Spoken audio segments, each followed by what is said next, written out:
Good morning everyone. Adarsh Sharma this side. आज हम दोबारा उसी बुक के ऊपर बात करेंगे बिकॉज मैं इस पूरी बुक की एक समरी तैयार करने जा रहा हूँ। जितने भी इसके चैप्टर हैं उसमें जो कंक्लूज़न है, जो आपके काम की चीज़ें हैं या जो मुझे लगता है कि हाँ हमारे काम की चीज़ें, मैं वही आपको इसमें से निकाल के बताने वाला हूँ। हमारा सेकंड चैप्टर था कि हम जो हमारी इच्छा है उसे कैसे पूरी कर सकते हैं।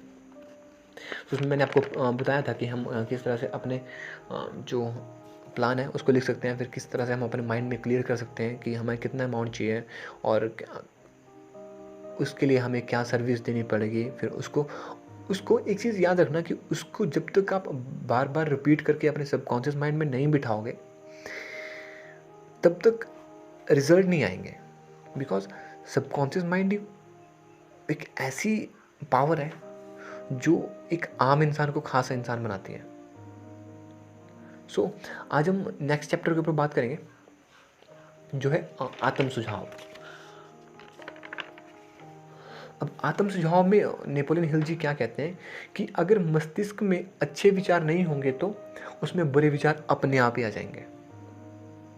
अब इसका मतलब क्या है कि जो हमारा दिमाग है, ब्रेन है, अब शायद आपने भी सुना होगा कि कहते हैं कि खाली दिमाग शैतान का घर।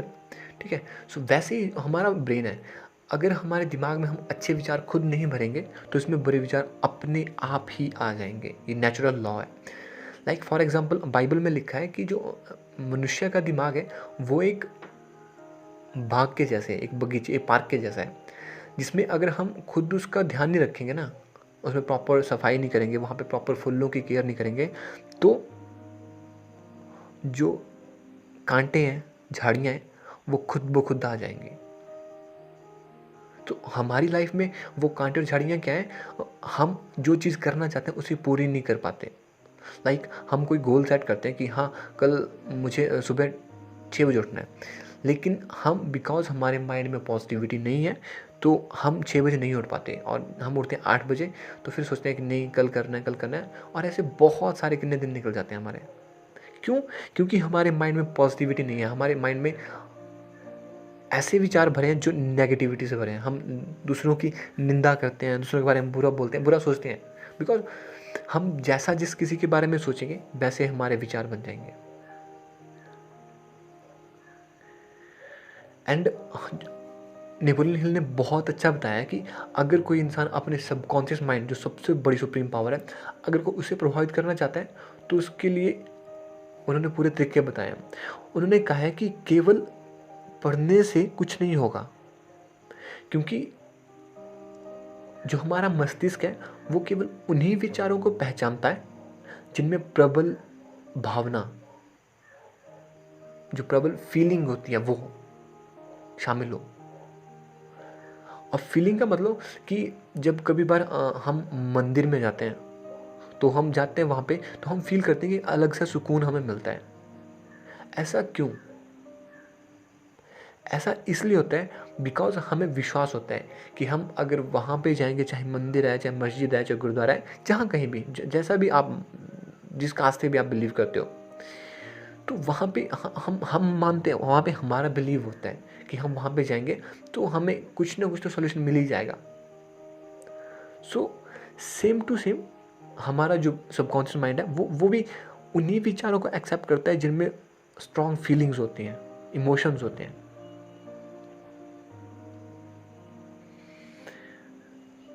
और जैसे ही आपके माइंड में आप सबकॉन्शियस माइंड को वो चीज़ें जो आप हासिल करना चाहते हो वो बता दोगे, तो उसके बाद आपको जैसे ही आपकी इनर वॉइस से जो भी गाइडलाइन आएगी, जो भी काम करने के लिए कहा जाएगा, उसके ऊपर एक्शन जरूर ले लेना।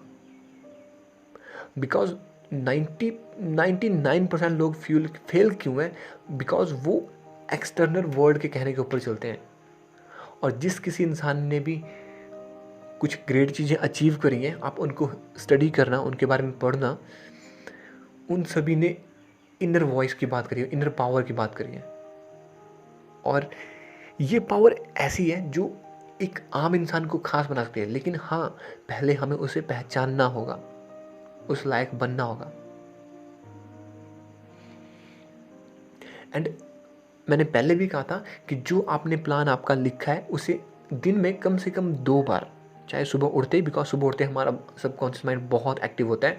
सो इसीलिए तो कई बार कहते हैं ना, जब हम बचपन में सुबह पढ़ते थे तो हमें ज़्यादा जल्दी याद हो जाता था। सो उस टाइम क्या होता है कि हमारा सबकॉन्शियस माइंड बहुत ज़्यादा एक्टिव होता है। सो या तो आप जो आपने अभी प्लान बताया था आपके गोल को अचीव करने के लिए, उसे आप सुबह उठते ही पढ़ सकते हो एक बार, और एक बार सोने से पहले। कभी नोटिस करना कि शाम को सोने से पहले आप जिस भी काम को कर रहे होते हो, या जिस भी वीडियो को देखते हो, या कुछ भी जो भी करते हो, बुक रीड करते हो, कुछ भी, वो आपके माइंड में रजिस्टर हो जाती है। आपको दिन की बातें याद नहीं रहेंगी, लेकिन सुबह उठते ही आपके साथ क्या हुआ था और शाम को सोने से पहले आपने क्या करा था, क्या हुआ था, वो बहुत जल्दी याद आ जाता है।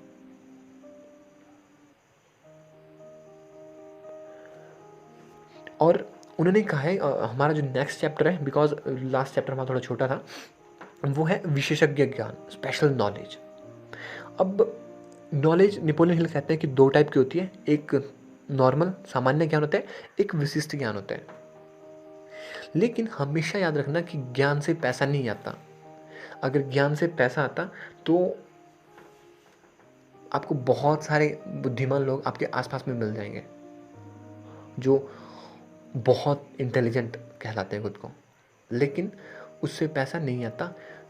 उस ज्ञान का फ़ायदा तभी है जब आप जो आपके पास नॉलेज है उसको किसी उद्देश्य को, किसी टारगेट को पूरा करने के लिए आप यूज़ करते हो।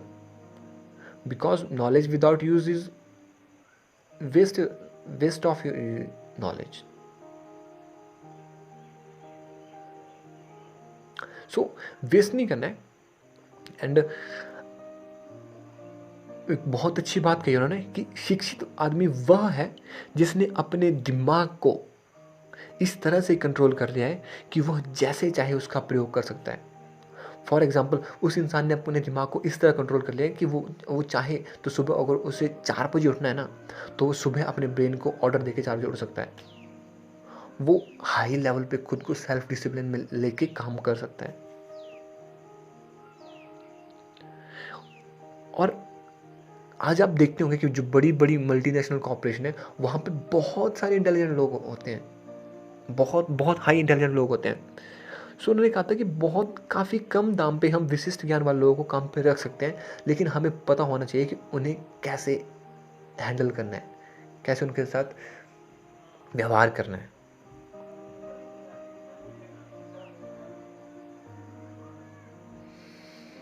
क्योंकि जो लोग भी सफल नहीं हुए हैं या नहीं होते हैं, वो अक्सर ये सोचते हैं कि जो पढ़ाई उन्होंने स्कूल में करी ना, बस वही काफ़ी है। उसके बाद वो सीखना बंद कर देते हैं, और रीज़न इसीलिए वो जिस इनकम पे होते हैं उससे थोड़ा बहुत आगे बढ़ पाते हैं, ज़्यादा आगे नहीं बढ़ पाते। बिकॉज कहते हैं सीखना बंद तो जीतना बंद। एंड जो सीखता रहता है, लगातार सीखता रहता है, वो आगे बढ़ता जाता है। और आज के टाइम में, जो हमारा आज का टाइम है, यहाँ पे एक्सपर्ट लोगों की बहुत ज़्यादा डिमांड है कि जो किसी स्किल में एक्सपर्ट हो, किसी काम में एक्सपर्ट हो, उसकी ज़्यादा डिमांड है। क्योंकि हर कोई, अगर हम जाते हैं तो हम स्किन स्पेशलिस्ट के पास जाते हैं, हम आई स्पेशलिस्ट के पास जाते हैं, क्योंकि स्पेशलिस्ट के ऊपर ट्रस्ट होता है ना, उसने उस फील्ड को मास्टर करा होता है।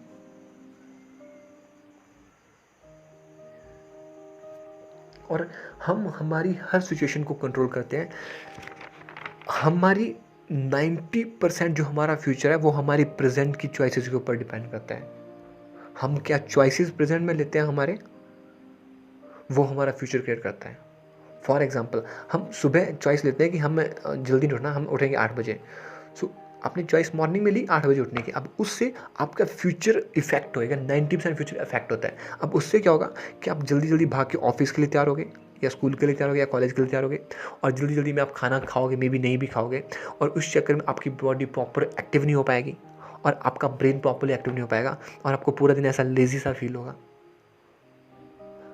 और शाम को भी आप थोड़ा थोड़ा लेजी रहोगे, बिकॉज आपकी बॉडी एक्टिव नहीं हो पाई। लेकिन अगर आपने चॉइस ली होती मॉर्निंग में थोड़ा जल्दी उठने की, एंड वार्म वाटर पीने की, एंड उसके बाद एक्सरसाइज करने की, मेडिटेशन करने की, रीडिंग करने की, सो दैट आपकी बॉडी भी प्रॉपर एक्टिव हो पाए एंड आपका ब्रेन भी प्रॉपर एक्टिव हो पाए। सो उसके बाद जब आप ऑफिस में जाते, कॉलेज में जाते, स्टडी के लिए जहाँ मर्जी भी जाते, सो आप पहले प्रॉपर एक्टिवेशन के साथ वहाँ पे जा रहे हो, आप प्रॉपर तैयारी के साथ वहाँ पे जा रहे हो, सो आप वहाँ पे बेस्ट परफॉर्म करके आओगे। लेकिन अगर हम चॉइस ले रहे हैं 8 बजे की, तो आपको पता है, आपको खुद पता होगा कि जब हम 8 बजे उठते हैं तो हमारा दिन कैसा जाता है, हमारे पूरे दिन फीलिंग कैसी होती है। तो कभी ट्राई करना आप मॉर्निंग में 4 बजे उठना, क्योंकि जब हम 4 बजे उठते हैं तो हमें दिन बहुत बड़ा लगता है और हम बहुत सारे काम अपने पूरे कर पाते हैं।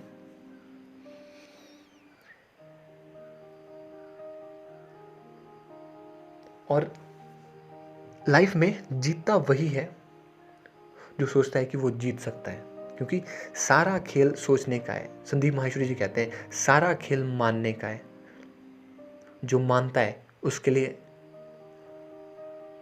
आसान है, तो उसके लिए सब आसान है, और जो मानता है कि उसके लिए आसान नहीं है तो उसके लिए सब आसान नहीं है। सारा खेल मानने का है। हम कैसे सोचते हैं उसी के ऊपर हमारी लाइफ डिपेंड करती है।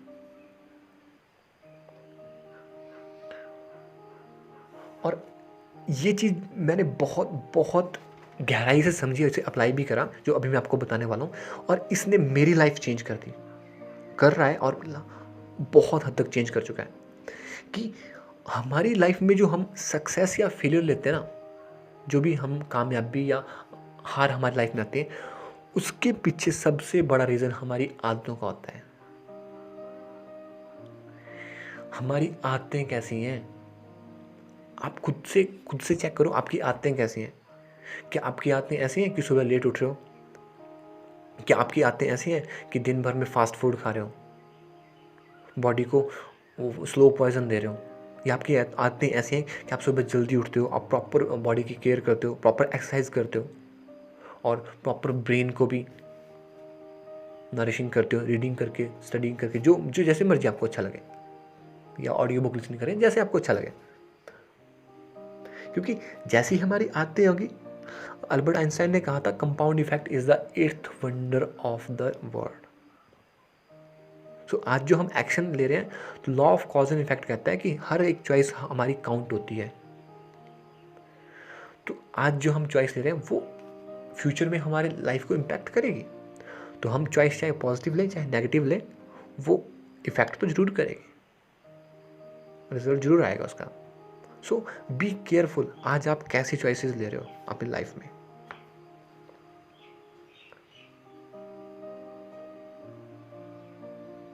एंड नेपोलियन हिल कहते हैं कि अमीरी का जो पहला बिंदु है वो विचार है, थॉट है।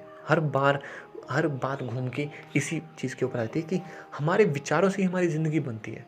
और ये सच है, क्योंकि शायद आपको पता होगा कि जो कोको कोला है, इतना बहुत बड़ा ब्रांड है, उसकी शुरुआत कैसे हुई थी? क्या आपको उसकी हिस्ट्री पता है, वो कैसे कैसे शुरू हुआ था? मे बी आपको पता हो या ना हो, चलो मैं आपको थोड़ा सा उसके बारे में बताता हूँ। क्या हुआ था कि यूएसए में आई थिंक 80s का टाइम था शायद, उस टाइम पे एक केमिस्ट की शॉप पे एक इंसान बैठा हुआ था, और बाहर से घोड़े पे सवार होकर एक इंसान आता है और उस केमिस्ट की शॉप के ऊपर जाता है, और उन दोनों में मैक्सिमम 15 से 20 मिनट तक बात होती है। और जो इंसान घोड़े पे आया होता है, वो कुछ उसकी जो केतली होती है छोटी सी, उसमें से कुछ निकाल के लाता है कप में, और वो जो केमिस्ट की शॉप के ऊपर बंदा बैठा होता है उसे टेस्ट कराता है। और उसको टेस्ट करने के बाद जो केमिस्ट की शॉप के ऊपर इंसान बैठा होता है, वो उस सीरम को जो वो टेस्ट करता है, उसे वो अपना जितना भी उसका पैसा होता है उसे दे के खरीद लेता है। मतलब जो उसकी लाइफ की पूरी जमा पूंजी होती है, वो उस सबको दे के उससे, उस घोड़े वाले इंसान से उस सीरम को खरीद लेता है। और उन्होंने अपनी सारी ज़िंदगी की जो जमा पूंजी थी वो सारी इकट्ठी करके उस घोड़े वाले इंसान को दे दी। और वो जिस इंसान का वो सीरम था जो केतली में लेके आया था, उसने पैसे लिए और वो चला गया। अब उनका मुझे नाम एक्यूरेटली याद नहीं है, सो उन्होंने जब अपना पूरा पैसा वहाँ उस सीरम के ऊपर लगाया था, तो आज वही जो सीरम था, वही जो सोडा था या ड्रग था, इनिशियली से ड्रग कहते थे, तो आज वही ड्रग पूरे वर्ल्ड में फैल चुका है। क्या आपको पता है, जब फर्स्ट मंथ था कोको कोला का, उस टाइम उन्होंने फर्स्ट मंथ में सिर्फ 25 बॉटल सेल करी थी। कोको कोला हमारी बॉडी को कोई फायदा नहीं देता, उसमें कोई नेचुरल चीज़ नहीं है, वो सिर्फ एक केमिकल कॉम्बिनेशन है। लेकिन फिर भी आज पूरी दुनिया, मैक्सिमम दुनिया के लोग कोको कोला पीते हैं। क्यों? कभी उसकी जो एडवर्टाइजमेंट होती है, उसकी मार्केटिंग जो स्ट्रैटेजी होती है, वो थोड़ी नोटिस करना। उनकी हर मार्केटिंग स्ट्रैटेजी, वैसे तो हर ब्रांड की होती है, वो प्रॉपर ब्रेन के ऊपर वो इस तरह से उसे डिज़ाइन करते हैं कि लोगों का ब्रेन ऑटोमेटिकली अट्रैक्ट हो जाता है और लोग उसे पीते हैं। हाँ, पीते हैं। सो ये एक विचार ही तो था उस इंसान का, जिसने अपनी सारी ज़िंदगी कमाई उस घोड़े वाले इंसान को दे दी थी। और आज उस इंसान की जो पुश्तों की पुश्तें हैं, वो कितनी अमीर होंगी। और आज भी लोगों को ये पता नहीं है कि कोको कोला जो बनता है वो किस तरह बनता है, उसमें क्या डाला जाता है। और जिन इंसानों को पता है, उनके बारे में दुनिया को नहीं पता। तो सारा खेल एक थॉट से स्टार्ट होता है। और कहते हैं कि जहाँ पे हम सामान नहीं बेच सकते ना, वहाँ पे विचार बिकते हैं। और आज के टाइम में बिक रहे हैं, थॉट्स बिक रहे हैं। सो पहले हमारी लाइफ में हमारे विचारों को हम चलाते हैं। लाइक हम कोई जब नई आदत बिल्ड करते हैं, तो पहले हम उसे बिल्ड करते हैं। लेकिन एक टाइम के बाद ऐसा टाइम आता है जब वो आदत हमें चला रही होती है। हाँ, बुरी आदतें खुद ब खुद आ जाती हैं, लेकिन अच्छी आदतें अगर आप डाल पाते हो, सुबह जल्दी उठने की, खुद के ऊपर काम करने की, खुद को और बेटर करने की, तो एक टाइम ऐसा आएगा कि आपका मन नहीं भी होगा, लेकिन तब भी आप पढ़ रहे होगे। एक टाइम ऐसा आएगा आपका मन काम करने का नहीं भी होगा, तब भी आप कर रहे होगे। आप सोचोगे कि ऐसा क्यों कर रहा हूँ? बिकॉज वो आपकी आदत बन चुकी है मेरे दोस्त। और आते ही इंसान की लाइफ को बनाती है, और आते ही हर इंसान की लाइफ को बिगाड़ती है। सो सिर्फ एक चीज़ याद रखना कि हमारी आदतें ही हमारा फ्यूचर डिसाइड करती हैं। हम चाहे जो मर्जी कर लें, अगर हमारी आदतें सही नहीं है तो कोई एक्सेप्शन नहीं होगा जो अच्छी आदतों के बिना भी कामयाब हो जाए। आज तक मैंने तो इसे किसी इंसान, अभी तक तो मुझे तो कोई ऐसा मिला नहीं जिसकी अच्छी आदतें नहीं है और वो बहुत ज़्यादा कामयाब है। अगर वो इंसान, ऐसा कोई इंसान है जो कामयाब हुआ भी विदाउट अच्छी आदतों के, तो वह लंबे टाइम तक कामयाब नहीं रह पाया। वो कुछ टाइम तक कामयाब हुआ, उसने कुछ टाइम तक सक्सेस अचीव करी, लेकिन बहुत जल्दी वो नीचे गिरा और बहुत बुरी तरह गिरा, बिकॉज वो उस लेवल को डिज़र्व नहीं करता था। सो हमेशा work on your deserving factor, because हमें लाइफ में वो नहीं मिलता है यार जो हम चाहते हैं। हमें हमेशा हमारी लाइफ में वही मिलता है जो हम डिज़र्व करते हैं। So thank you.